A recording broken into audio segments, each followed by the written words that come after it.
చట్టం నీకు స్వేచ్ఛగా పరిగెత్తవలసిన అవకాశం ఇచ్చిందని మనం ట్రాఫిక్ సిగ్నల్స్ వేస్తుంటే ఎర్ర సిగ్నల్ పడ్డ తర్వాత కూడా మనం పరిగెత్తుకుంటూ వెళ్తామా? వెళ్ళం. అట్లాగే మన పరిధులను మనం ఏర్పాటు చేసుకుని పని చేసుకుంటూ పోతే నీకు ఏం ప్రాబ్లం ఉండదు, సమాజానికి కూడా ఏం ప్రాబ్లం ఉండదు. ఇవాళ మేము ప్రెస్ మీట్ పెట్టి మొత్తుకునే అవసరం కూడా ఉండదు. 1,30,000 మంది పోలీస్ కుటుంబాలు ఉన్నాయి. ఒక బందోబస్తు నిర్వహించాలని అంటే దాదాపు ఒక 1 వీక్ నుంచి ఆ స్కీమ్ని వేసుకుంటాం. మేము 1 వీక్ నుంచి ఆ స్కీమ్ వేసుకుని ఆ స్కీమ్ ప్రకారంగా డిప్లాయ్మెంట్ చేస్తాం. ఒక పోలీస్ స్టేషన్ పరిధిలో 20 నుంచి 50 మంది కానిస్టేబుల్ ఉంటారు. మిగిలిన ఆఫీసర్స్ ఒక 10 మంది, అట్లా 50 నుంచి 60 మంది సిబ్బంది మాత్రమే ఉంటారు. ఒక ఏరియాలో ఏదైనా ఒక జనం గుమిగూడే పరిస్థితి వచ్చినప్పుడు దానికి తగ్గట్టుగా బందోబస్తు చేసుకోవడం కోసం మాకు చాలా విధి విధానాలు ఉంటాయి.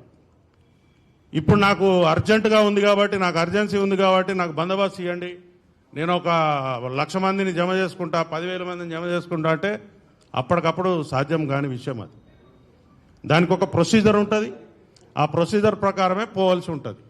కానీ మేము కాగితం ఇచ్చేసినాం, మరి పర్మిషన్ వచ్చిందా లేదా అనే విషయాన్ని కూడా పక్కకు పెట్టేసి మేము కాగితం ఇచ్చినాం, వెంటనే మీరు బందోబస్తు వేసుకోవాలి, నాకు అక్కడ ఎటువంటి నష్టం జరగకుండా చూడాలి అనే ఒక పద్ధతిలో కొంతమంది ప్రయత్నం చేయడం అనేది మంచి పద్ధతి కాదు.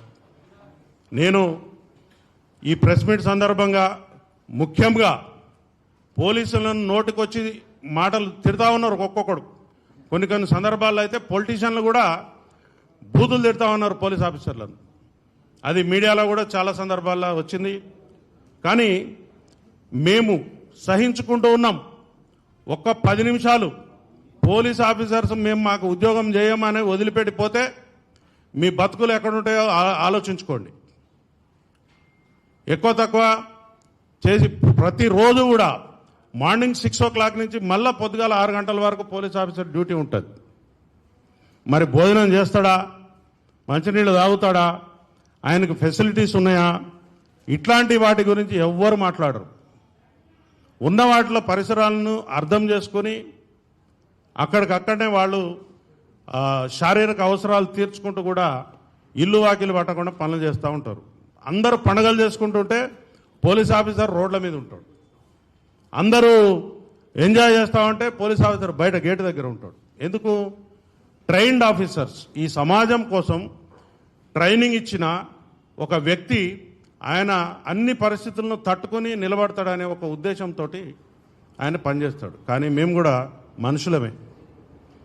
మనుషులమే, మాకు కూడా ఆకలి ఉంటుంది, దప్పిక ఉంటుంది, ఫ్యామిలీ ఉంటుంది, అన్ని విషయాలు ఉంటాయి.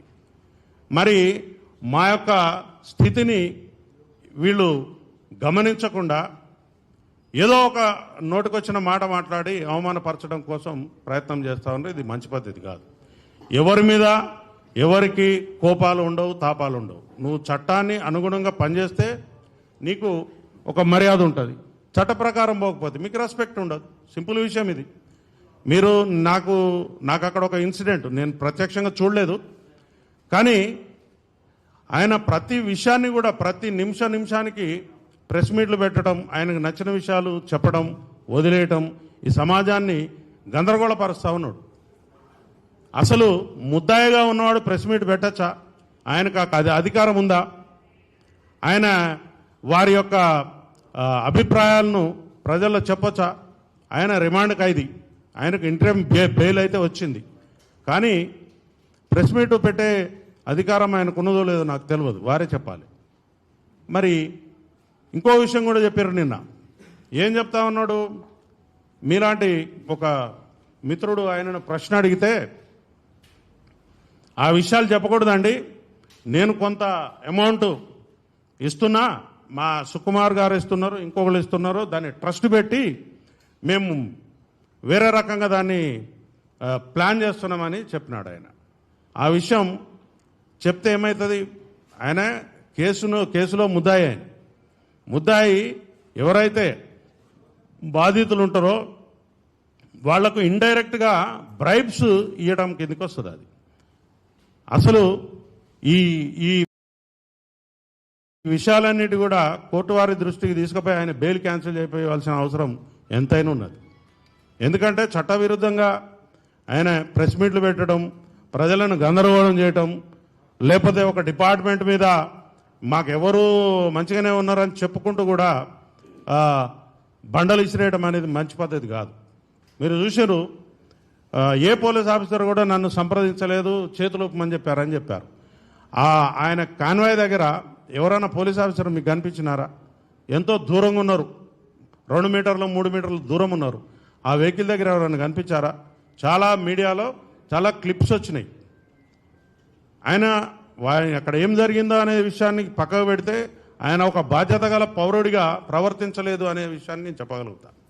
ఎందుకంటే ప్రాథమిక హక్కులు ఎంతైతే కఠినంగా మనం అమలు పరచాలని కోరుకుంటామో ఆయన యొక్క విధులు కూడా ఉంటాయి. ఒక మనిషి బాధ్యతలు, విధులు ఉంటాయి. లేమ్యాన్, చదువురాని వాడు, ఈ సమాజంలో ఎటువంటి ప్రాతినిధ్యం లేనివాడు, నాకు ఈ చట్టాల గురించి తెలియదంటే నడుస్తుంది. కానీ నువ్వు సెలబ్రిటీగా ఉండి, నువ్వు కొన్ని వ్యవస్థలను శాసించే పరిస్థితిలో ఉండి, నువ్వు తిరగబడే పరిస్థితిలో ఉండి నాకు చట్టం తెలియదు, నేను వెళ్తా, నేను ఉంటా అంటే ఇట్ ఈజ్ నాట్ కరెక్ట్. ఇంకొక విషయం ఏంటిదంటే, నా దగ్గర డబ్బులు ఉన్నాయి కదా అని ఒక 50 మందికి మనుషుల్ని పట్టుకుని పోయి ఎక్కడ పడితే అక్కడ దౌర్జన్యం చేయటం అనేది కూడా కరెక్ట్ విషయం కాదు. వారు ఆ బౌన్సర్లను పెట్టుకుని బయటకు వచ్చే సందర్భంలో కూడా వారికి పర్మిషన్ ఉందా? ఆ బౌన్సర్లు ఏ చట్టం ప్రకారం కనపడేవాళ్ళందరినీ నూకేసుకుంటూ వెళ్ళిపోయినరు? వాళ్ళు చేసినందువల్లే ఇక్కడ ఆ పని జరిగిందని చెప్తా ఉన్నారు. ఒక వ్యక్తి మరణిస్తే కనీసం తోవల పోయేటోళ్ళు ఆ దగ్గరుండి ఏం జరిగిందని కనీసం 1 నిమిషం ఆగి వెళ్తారు. చిన్న యాక్సిడెంట్ అయితేనే, ఒక కుక్క పిల్ల చనిపోతేనే, లేకపోతే ఒక పశువు చనిపోతేనే మనం ఆగి దాని గురించి తెలుసుకుంటాం. నీ కళ్ళ ముందు ఇంత వ్యవస్థ జరిగి 2 మనుషులు శవాల్లాగా పడిపోయి ఉంటే మీరు ఎట్లా వెళ్ళిపోతారు? సామాజిక బాధ్యత మీకుందా? సామాజిక స్పృహ మీకున్నదా? వెళ్ళిపోయిన తర్వాత ఆయన కళ్ళలో నాకు ఎటువంటి పశ్చాత్తాపం కనిపించలేదు. నేను ఏమి సక్సెస్ మీట్లు పెట్టుకోలేను, ఈ 15 రోజుల నుంచి సక్సెస్ మీట్లు జరగట్లేదు అనే బాధ ఒకటి కనపడుతున్నది. నేను పోలేకపోతున్నా అనుకుంటున్నాడు తప్ప వారు చాలా సక్సెస్ మీట్లు అటెండ్ అయినరు. అదేవిధంగా వాళ్ళ ఇంటిని ఒక కళ్యాణ మండపం, ఒక విలాసవంతమైనటువంటి ఇది చేసి వచ్చేవాళ్ళు పోయేవాళ్ళు చాలామందితో ఆయన చాలా హ్యాపీగా గడుపుతూ ఉన్నారు. మరి సమాజం, ఈ చట్టం, ఈ రాజ్యం ఏం చెప్తుందండి? ఎవరైతే బాధితులు ఉంటారో వాళ్ళ పక్షాన చట్టం మాట్లాడుతుంది, మనం మాట్లాడాలి. నువ్వు బాధితుడివా? ఏ విధంగా బాధితుడివి? పైసలు సంపాదించుకుంటే లెక్కలు చూసుకుంటా ఉంటివి. నీకు అవకాశం కుదిరినప్పుడు, లేకపోతే నీ మీద ఎవరన్నా ఏదన్నా అన్నప్పుడు ఒక ప్రెస్ మీట్ పెట్టి ఒక బట్టగాల్చి మీద పడేసి వెళ్ళిపోతున్నావు. నిన్న మీరు ఏం చేశారు? పోలీస్ ఆఫీసర్స్ నాకు చెప్పలేదు అన్నారు. పోలీస్ ఆఫీసర్స్ చెప్పలేదు, నేను వెనక పంపిస్తే పోతావా? అది రాత్రిపూట కాబట్టి అక్కడ జరిగిన సంఘటనకు ఎవరైతే సినిమాలకు వచ్చినారో వాళ్ళు మాత్రమే అక్కడ చూడగలిగినారు. కానీ అదే ఒక డే టైం అయితే అక్కడ ఎంత రచ్చ అయి ఉండేది, అక్కడ లా అండ్ ఆర్డర్ని అదుపు చేసే పరిస్థితి ఉండేదా? మీరే చెప్పాలి. ఎందుకంటే అవాంఛనీయ సంఘటనలు జరుగుతాయి. ఇక్కడ జరిగిన వాడు బాధితుడు కాకుండా పక్కనోడు కూడా ఏదో ఒక పని చేసిపోతాడు. అంత చిన్న ఇరుకైన స్థలంలో ఇంతమందిని గ్యాదరింగ్ వద్దు అని చెప్పి మా పోలీసు వారు చెప్పిన తర్వాత కూడా, పోలీసు వారు ఎట్లా చెప్తారు సార్ అని మీరు అంటారు. ఒక అప్లికేషన్ నా దగ్గరికి వస్తుంది, ఆ అప్లికేషన్ మీద నేను ఎటువంటి రెస్పాన్స్ ఇవ్వకపోతే దాని మీద మాకు పర్మిషన్ వచ్చిందా లేదా అని కాగితం మీద రాపించుకుని తీసుకుపోవాల్సినటువంటి బాధ్యత ఎవరైతే నిర్వాహకుడు ఉంటాడో అతనికి ఉంటుంది. సింపుల్ విషయాలు. మనం ఒకళ్ళ ఇంటికి పోతాం, తలుపు కొడతాం, తలుపు తీయలేదని చెప్పి చక్కగా ఇంట్లో పోయి కూర్చుంటామా? నేను తలుపు కొట్టిన సార్ చాలాసేపు అడిగినా అని. నీకు ఒక బాధ్యత ఉంది, రెస్పాన్సిబుల్. అది పబ్లిక్ ప్లేస్. నువ్వు బాధ్యత ఉన్నప్పుడు ఆ రెస్పాన్సిబిలిటీని భుజం మీద తీసుకోవాలి. నువ్వు తెలుసుకోవాలా, తెలియకపోతే తెలుసుకోవాలి. కానీ నీ సినిమాలలో కూడా ఏం పెడుతున్నావు? ఓ పోలీస్ ఆఫీసర్లను నంగా చేసి బట్టలు ఇప్పి ఆ ఆఫీసర్ల మీద నువ్వు తుపాకులు పెట్టుడు, లేకపోతే ఇంకో రకంగా ఇంకో నీచమైనటువంటి ఇచ్చేసినావు. అసలు ఈ సెన్సార్ వాళ్ళు ఏ రకంగా ఈ పర్మిషన్లు ఇస్తున్నారో అర్థమవుతలేదు. ఒక బాధ్యత కలిగినటువంటి ఒక పదవులు ఉన్నటువంటి ఒక పోలీస్ ఆఫీసర్ క్యారెక్టర్ నువ్వు తీసుకుని ఆయన బట్టలు చింపేసి రాత్రిపూటను బట్టలు చింపి పోలీస్ స్టేషన్కి వదిలిపెడితే ఆ పోలీస్ స్టేషన్లో ఉన్న కుక్క కూడా ఆయనను గుర్తుపట్టదు. అట్లాంటి పరిస్థితులు నువ్వు సినిమాలు తీసే పద్ధతి అదే? నువ్వు సమాజానికి ఏమని సమాచారం ఇస్తున్నావు? పోలీసుల మీద పబ్లిక్ని తిరగబడమంటున్నావా? మరలవాడి పోలీసుల మీద చట్టాన్ని చేతిలో తీసుకుని పబ్లిక్లో అన్రెస్ట్ చేయాలని చూస్తున్నావా? స్టేట్ అనేది ఏంటిది? రాజ్యం అనేది, రాజ్యంలో ఒక పద్ధతి ఉంటుంది, దానికి ఒక రాజ్యాంగం ఉంటుంది, చట్టాలు ఉంటాయి. చట్టాల ప్రకారం మనం బతకాల్సిన అవసరం ఉంటుంది. ఎవరైనా కూడా ప్రతి విషయాన్ని కూడా మన సొంతంగా చేతుల్లోకి తీసుకోకూడదు. ఇంట్లో కూడా నీ పిల్లల్ని నువ్వు కొడతావంటే 1-2 సార్లు వాడు మరవాడతాడు. మనం ఒక సొసైటీలో ఉన్నాం. ఆ సొసైటీ యొక్క కట్టుబాట్లు ఉంటాయి. కట్టుబాట్లు అంటే చట్టాలు ఉంటాయి. నువ్వు ఎలా బిహేవ్ చేయాలనో ఉంటుంది. అవన్నీ తెలుసుకోవాల్సిన బాధ్యత ఉంటుంది. నువ్వు నాకు హక్కులు, నీకు హక్కు అంటే తెలియదు, బాధ్యత అంటే తెలియదు. నీకు బాధ్యత లేని సమాజం బిడ్డవని నేను భావిస్తున్నా. ఎటువంటి బాధ్యత లేదు. 130 మంది 1,30,000 కుటుంబాలు ఉన్నటువంటి పోలీస్ డిపార్ట్మెంట్ ఈ సమాజాన్ని ఆర్డర్లో పెట్టడం కోసం అనునిత్యం ప్రతిరోజు ప్రతి క్షణం పనిచేస్తూ ఉన్నది. నీలాంటి వీరులు శూరులు చాలామంది వచ్చిర్రు, కాలగర్భంలో కలిసిపోయారు. నువ్వేదో సినిమాలో డైలాగులు వేసి అది లేదు ఇది లేదు చేస్తే మొత్తం నీ రీళ్ళన్నీ కట్ అయిపోతాయి. నీ రీళ్ళన్నీ కట్ చేస్తాం. ఒక్క పోలీసు కూడా నీ దగ్గర రావద్దని మేము చేసినామనుకో ఎట్లుంటుంది? రేపు నువ్వు పబ్లిక్లో తిరగలుగుతావా? ప్రైవేట్ సైన్యాన్ని పైల్వాన్లను నల్ల బట్టలు వేసుకుని ఆయనకి ఏం తెలుసు? ట్రైనింగ్ చేసిండు ఆయన. చట్ట ప్రకారం ఆయనకు ఉందా? చట్ట ప్రకారం ఆయనకు తుపాకులు పట్టుకుని నీ వెనకాల పబ్లిక్ని దొమ్మిలకు ఉసిగొల్పే అధికారం ఉందా మీకు? లేదు. చక్కగా సన్నాయి నొక్కులు నొక్కుతా ఉన్నారు అక్కడ వచ్చి. మీరు అసలు రెస్పాన్సిబిలిటీ లేదు నీకు, పబ్లిక్ రెస్పాన్సిబిలిటీ లేదు. వచ్చినావు ఈ జూబ్లీ హిల్స్ లాంటి తెలంగాణ గడ్డకు హృదయం లాంటి జూబ్లీ హిల్స్లో రూపాయలు ఖర్చు పెట్టకుండా భూములు జాగలు వచ్చినాయి మీకు. అవి పబ్లిక్ పైసలు, ప్రజల యొక్క సొమ్ము. నువ్వు ఒక ఇండస్ట్రీని డెవలప్ చేస్తావని చెప్పి మీకోసం మా త్యాగాల మీద మేము ఇచ్చిన సొమ్ము అది తీసుకున్నారు. ఎంజాయ్ చేయండి, కట్టుకున్నారు, లీజ్ అయిన దాకా ఉండండి. కానీ మీరు అక్కడ ఎటువంటి దుర్మార్గాలు చేస్తున్నారు అంటే అడిగేటోడు లేడని, క్వశ్చన్ చేసేటోడు లేడని మీ ఇష్టం వచ్చినట్టు నాటకాలు చేసుకుంటూ పోతే సమాజం ఊరుకోదు. ముఖ్యంగా ఎవడో ఒకడికి కడుపు మండుతుంది, దానికి తీవ్రంగా మీరు భారీ మూల్యం చెల్లించవలసి ఉంటుంది.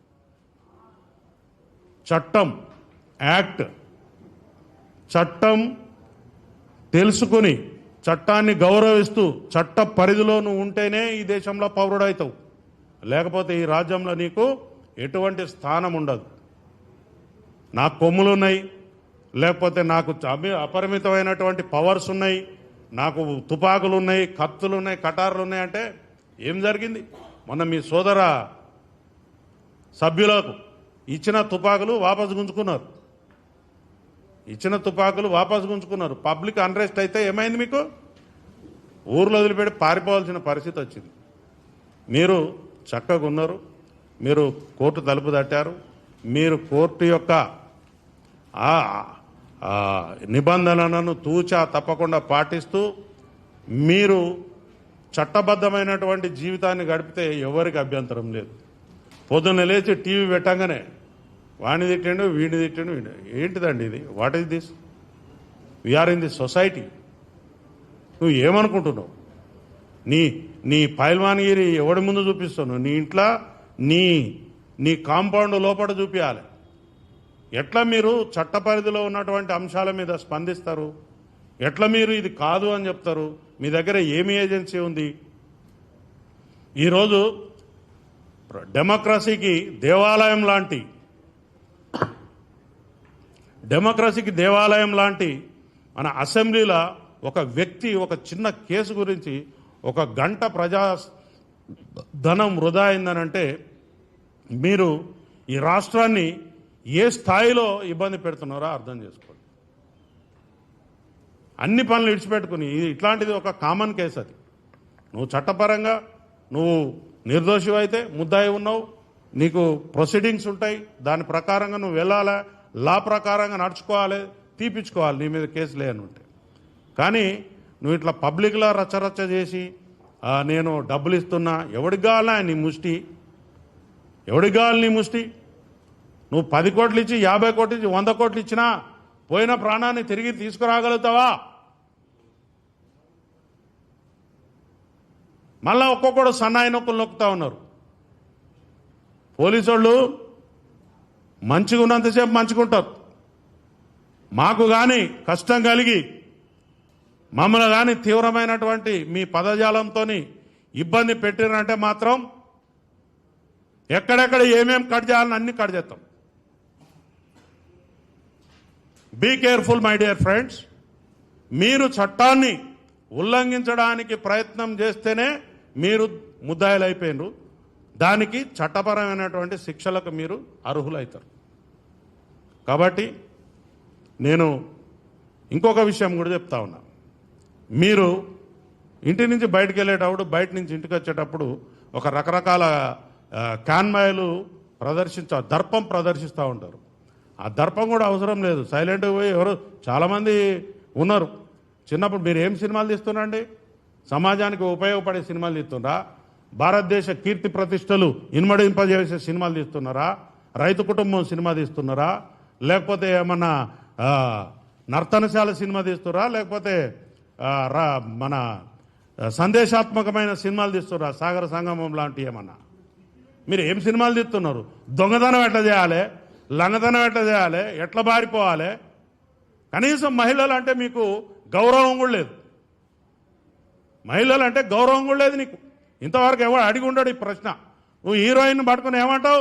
అరే 1000 రూపాయలు ఇస్తా, అది ముద్దు వేరే అడుగురా అంటావు. ఇదే నువ్వు నేర్పించేది? ఏం నేర్పిస్తున్నావు సమాజానికి? ఒకసారి సినిమా తీసేటప్పుడు మా బిడ్డలు గరీబోళ్ళు ఎందుకు తీసే నీ 3000 5000 రూపాయల టికెట్లు కొని ఎందుకు పోవాలి? దానికి ఒక హైప్ క్రియేట్ చేస్తున్నావు. దానికి ఒక థియేటర్ లేకుండా, ఇంకొక కొత్త సినిమా లేకుండా మీరు సినిమాలను పంచుకుని టైమ్లీ నెలకొకడు సినిమా పెట్టుకోవాలి. ఆ సినిమా తప్ప ఇంకొక సినిమా ఆడద్దు. ఏముంది మీ దాదాగిరి? మీకు ఆ రైట్ ఉందా? ఒక ఉపాయం ప్రకారం నీ సినిమా తప్ప ఇంకొక సినిమా లేకుండా చేసి ప్రజలను ఆ సినిమానే ఖచ్చితంగా చూసేలా మీరు మలుపుతూ ఉన్నారు. ఒక కెనాల్ వాటర్ పోతుంటే ఏ పంట పొలంలోకి మలపాలనో రైతుకు తెలిసిన లాగా మీరు దీన్ని పండించుకుంటున్నారు. సినిమా టాకీస్లా రేట్లు 100 రూపాయలు, 50 రూపాయలు, 20 రూపాయలు ఉంటుండే. ఆ రేట్లు 100 పక్కన 4 సున్నాలు, 25 పక్కన 2 సున్నాలు. ఏంటిదండి ఇది? What is this? నిన్నెవరు మేము బతిలానేమా మా కోసం ఒక ఇట్లాంటి సినిమా తీసి పెట్టని? నేను ఇక్కడి నుంచి చెప్తున్నా. నువ్వేమన్నా పారంజి సినిమాలు చూపిస్తున్నావా బాబు? ఈ దేశాని కోసం ఏమన్నా చెప్తున్నావా? అట్లాంటి సినిమాలు చూస్తే ఏమన్నా జ్ఞానం వస్తుంది. జై భీమ్ లాంటి సినిమాలు చూస్తే రాజ్యాంగం గురించి తెలుస్తుంది. లేకపోతే చారిత్రాత్మకమైన సినిమాలు చూస్తే, కోడెనాగు లాంటి సినిమాలు చూస్తే కులాన్ని ఎట్లా విడగొట్టాలని తెలుస్తుంది. నిప్పు లాంటి మనిషి సినిమా చూస్తే ఒక పోలీస్ ఆఫీసర్ ఎంత గొప్పగా ఉద్యోగం చేయగలడో తెలుస్తుంది. ఒక మత సామరస్యం ఎట్లుండాలో తెలుస్తుంది. నువ్వు చేసేదేంటయా? నువ్వు చేసేదేంటి? నీకు ఎవడిస్తున్నాడు గైడెన్స్? చెప్పేది ఒకటి, చేసేది ఒకటి. మీరు మీ తోలు మంచిగా ఉంచుకోకపోతే, తోలు పలగొడతాం. ఒక శాఖ మీద మీరు పేరు చెప్పకపోవచ్చు, ఇంకోటి చెప్పకపోవచ్చు, పని చేయలేదంటున్నా. అక్కడ పోలీసు వారి డ్యూటీ కాదు అది. కానీ ఆ పడిపోయిన ఆ బాడీలకు రెస్పిరేషన్ ఎట్లా ఇస్తున్నారు చూసారు కదా మీరు. మూతిలో మూతి పెట్టి పోలీసు వాళ్ళ పని అండి అది.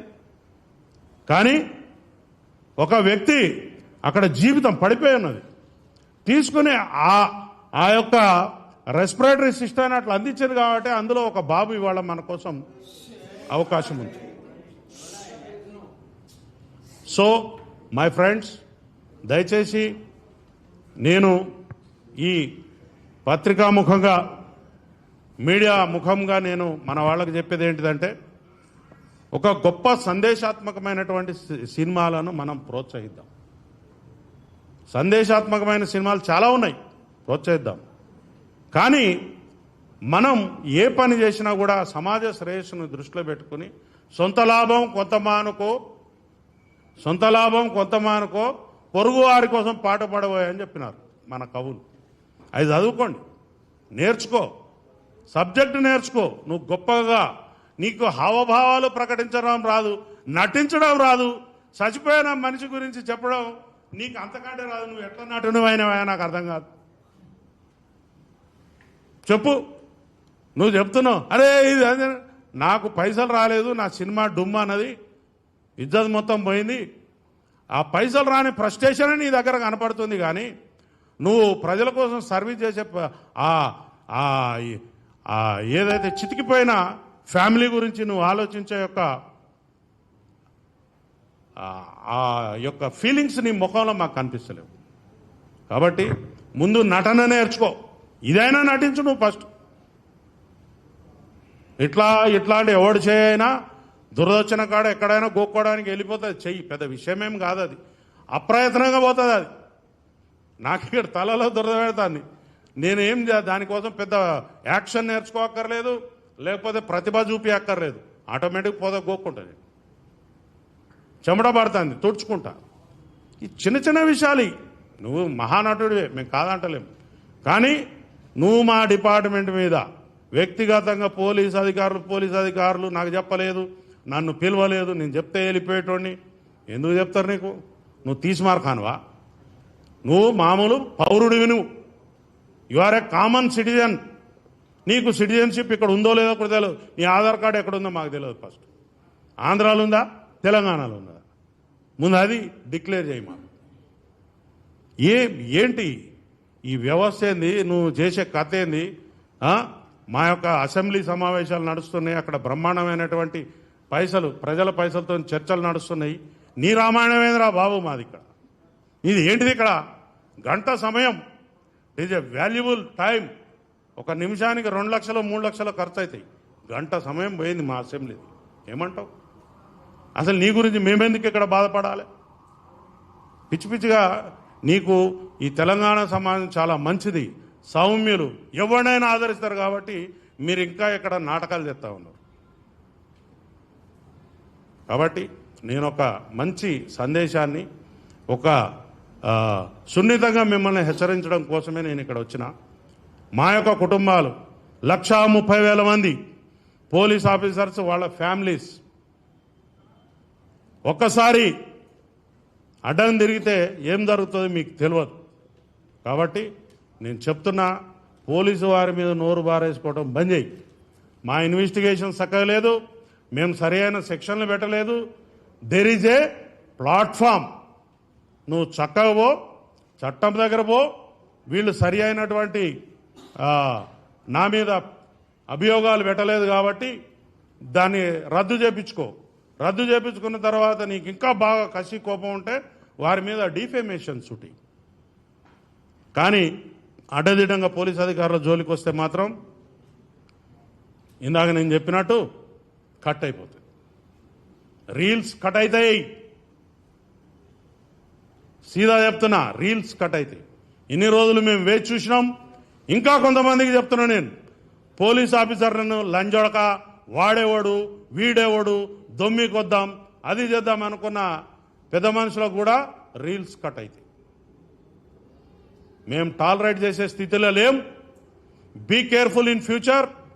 చట్టం ఏదైతే పోలీస్ ఆఫీసరు చేస్తాడో ఆ చట్టంలో నీకు ఎటువంటి నొప్పి కలిగినా, నీకు చాలా ఏజెన్సీస్ ఉన్నాయి, వేదికలు ఉన్నాయి, మీరు ఆ ప్రదేశాలలో పోయి ఈ పోలీసు మీద యాక్షన్ తీసుకోండి అని చెప్పొచ్చు.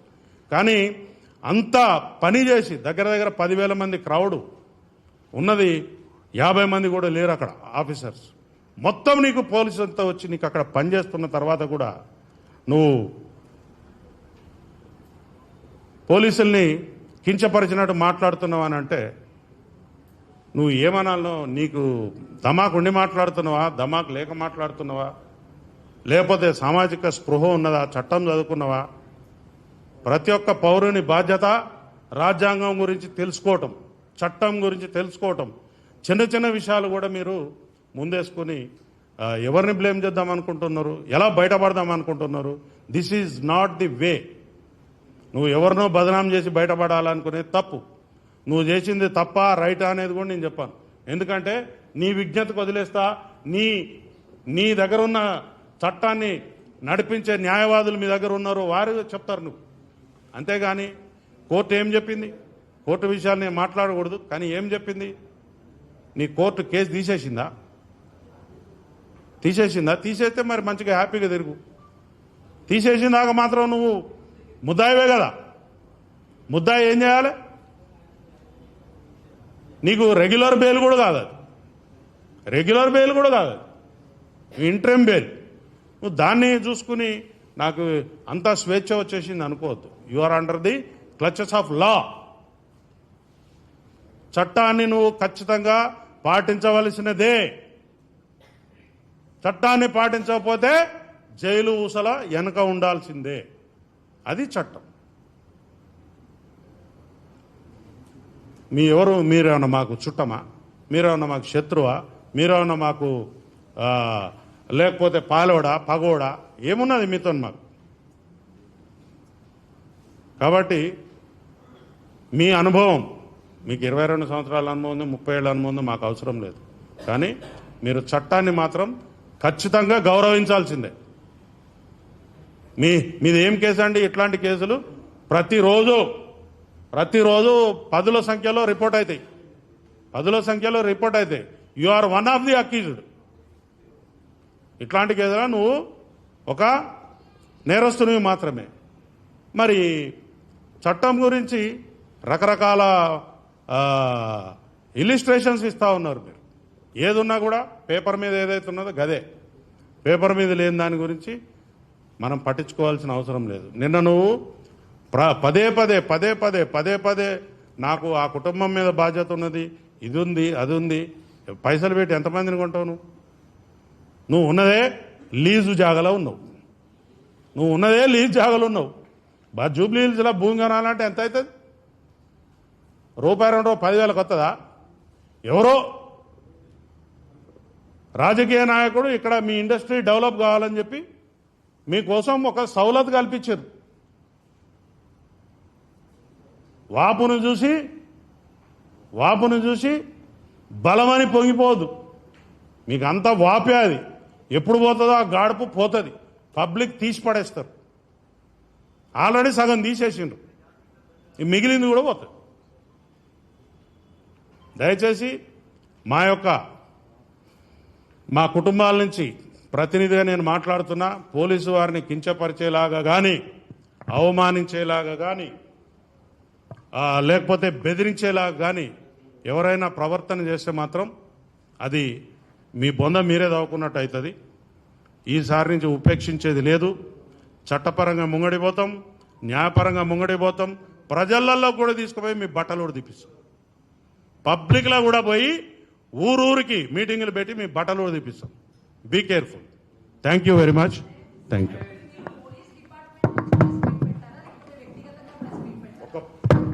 ఒక పోలీస్ ఆఫీసర్గా మా యొక్క ఆత్మస్థైర్యాన్ని దెబ్బతీస్తూ మా కుటుంబాలను వేధింపులకు గురి చేస్తున్నటువంటి ప్రశ్నలు ఇవి. Yes, not union, this is association. Our family members are suffering a lot by hearing this, watching this TV channels. ప్రతిరోజు చెప్పండి అమ్మా.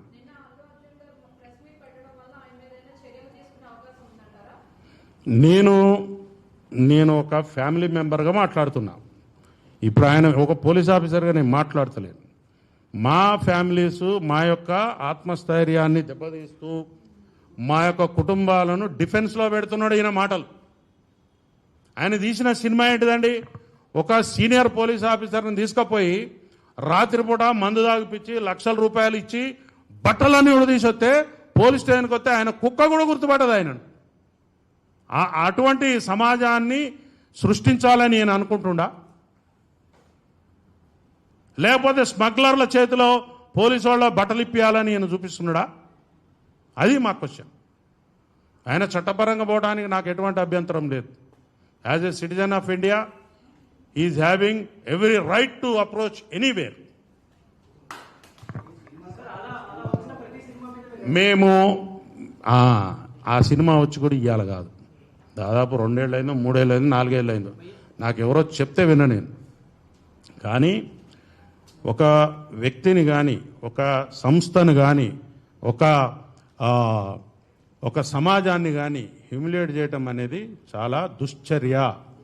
నువ్వు ఈ సమాజంలో బతికే మనిషిగా నీకు ఎటువంటి రైట్ లేదు, ఎటువంటి రైట్ లేదు. సినిమా కూడా ఎంటర్టైన్మెంట్, ఐ లవ్ ఇట్, ఎంటర్టైన్మెంటే. కానీ నువ్వు ఎంటర్టైన్మెంట్ ఎక్కడ దాకా ఉండాలి?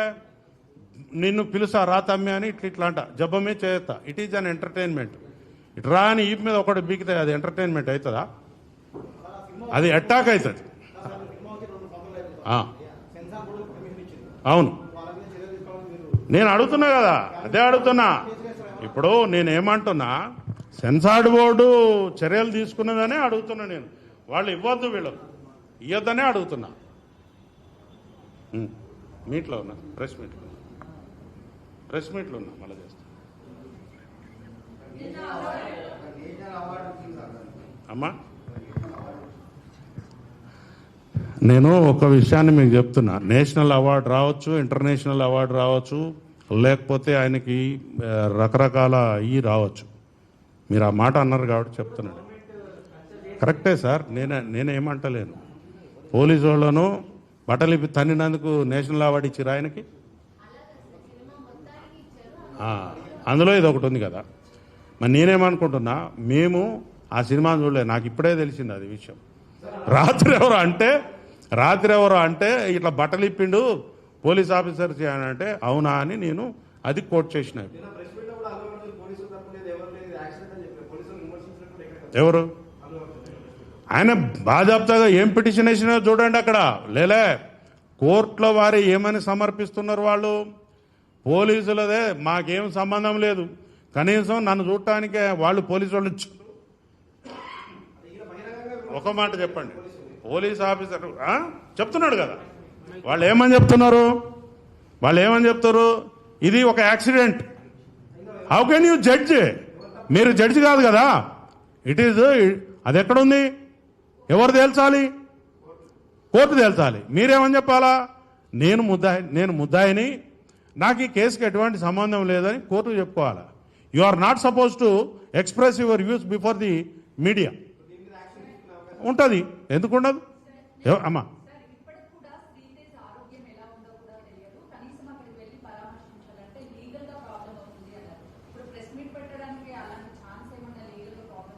నేను లీగల్గా నాకు కూడా తెలుసు, కానీ నేను లీగల్ ఇష్యూస్లో పోదు.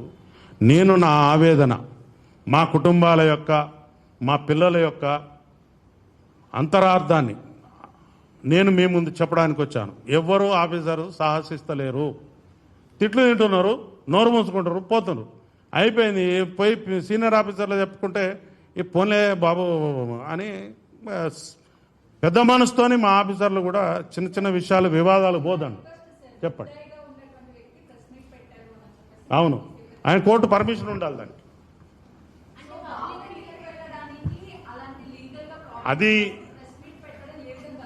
అది నేనేమంటున్నా, వారి దగ్గరికి వెళ్ళాలా వెళ్ళొద్దా అనేది వారి యొక్క వ్యక్తిగత నిర్ణయం. అక్కడికి పోయి నేను ఇక్కడికి వచ్చిన నా బాధ చెప్పుకున్నా మీకు. మా 1,30,000 ఫ్యామిలీస్ పరిస్థితి, మా కుటుంబ సభ్యుల యొక్క బాధ మీకు వ్యక్తీకరించాను. ఎవరు నాకు తెలియదమ్మా. Just I'm talking, I'm confined at my family level.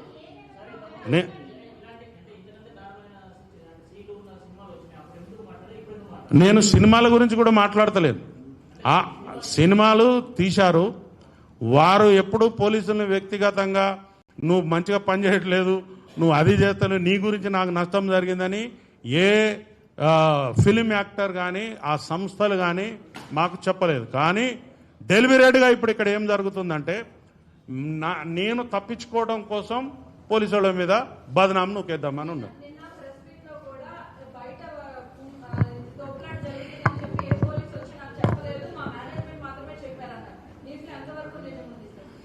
నేను ఆ విషయాల నిజానిజాల కంటే మేనేజ్మెంట్ అనేవాడు, నేను నా ఇంటికి ఒక పెద్ద అతిథి వస్తారు, వచ్చినప్పుడు ఆయన నువ్వు ఈ సోఫాలో కూర్చొని టీవీ చూడని నేను బయటికి I can't go out side.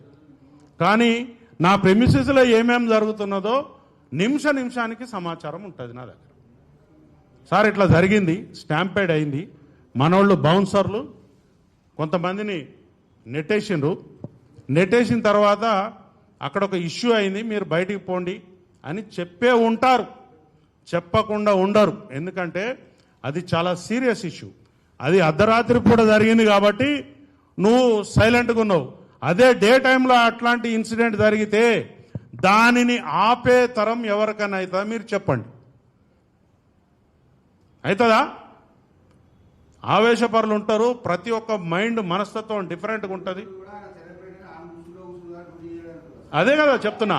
ఆయన చర్యలు మీరు చూశారు కదా, ఆ సిపిఆర్ చేపిస్తున్నారా పోలీసులు? చెప్పేది వినండి. చూస్తానా, మనిషి వచ్చిండమ్మా చూస్తారు, ఏదో ఇష్యూ అయింది వెళ్ళిపోతారు కదా. ఇక్కడ ఎందుకు ఉంటారు? ఇప్పుడు నేను ఇక్కడ వచ్చిన బయట ఏదో ఇష్యూ జరుగుతుంది, మీరు ఉంటారా? వెళ్ళిపోతారు.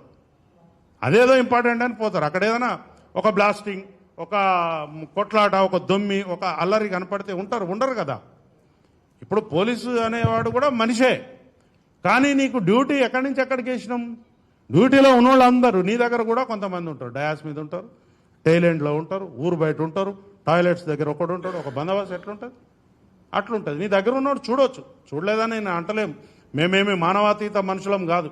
ఒక ఫిలిం హీరో అక్కడికి వచ్చిందంటే చూడడానికి ఒక ఛాన్స్ ఉంటుంది. మరి అట్లనే ఒక లీడర్ ఎవరైనా వచ్చిందంటే ఆయన దగ్గర పోయి చూడాలి, టీవీలలో పడాలని చాలామంది పోతారు.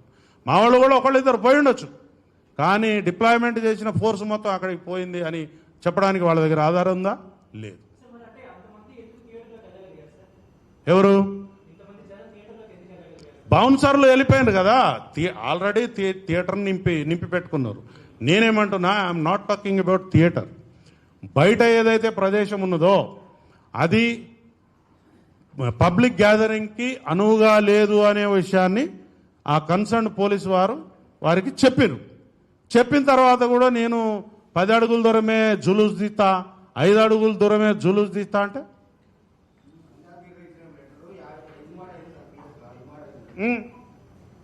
సో ఇన్వార్డ్ అయితే ఏంటిది? సో చెప్పండి, ఇన్వార్డ్ అయింది, నేను చూడను, నాకు 4 రోజులు టైం పడుతుంది. What is the responsibility of the officer? ఎట్లా పంపుతారు? చెప్పేది వినండి. ఆల్రెడీ నువ్వు పబ్లిక్ గ్యాదరింగ్లోకి వచ్చేసినావు, నీ చుట్టూ ఒక 5,000 మంది ఉంటారు, నా దగ్గర ఉన్నది 20 మంది 30 మంది స్టాఫు. నేను 20 మందితో నేను 5,000 మందిని కంట్రోల్ చేయగలుగుతానా?